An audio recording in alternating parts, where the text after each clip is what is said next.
50 Shades Freed, good news for Dakota Johnson, but not for Jamie Dornan. 50 Shades Freed is in cinemas tomorrow, and as with the rest of the franchise, it's been utterly slammed by critics.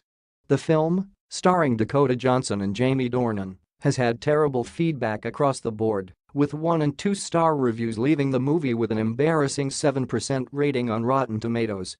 That, for what it's worth, is even lower than 50 Shades Darker, 10%, and 50 Shades of Grey, 25%.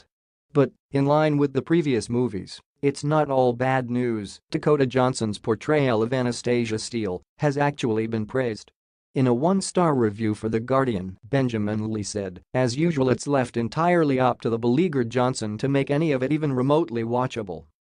She remains a compelling presence, trying her darnedest with lifeless words, but, again, she's stranded by the energy-sucking vortex of nothingness that is Jamie Dornan." The critic adds that the fall actor is better than this, and his boredom is lazily apparent. The Telegraph's Robbie Collin agreed. Johnson comes out of it much better, but then she always does. The actress finds space between the twaddle to serve up some steaming hot eye rolls you can't imagine were too difficult to muster up. Dornan fought so valiantly with his dialogue in parts 1 and 2, but in this one he just looks spent. Johnson and Dornan do their best with the material as well, and, at least for the former's sake, Anna Steele has a minimal sense of humor and a bit of life to her, The Hollywood Reporter concurred.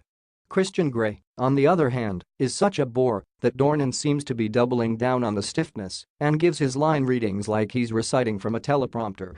Variety claimed that Johnson's inherent likability as a performer is all that's keeping Anastasia, a notionally independent career woman who veers between seething assertiveness and spineless compliance at the script's will, from sliding off the screen entirely.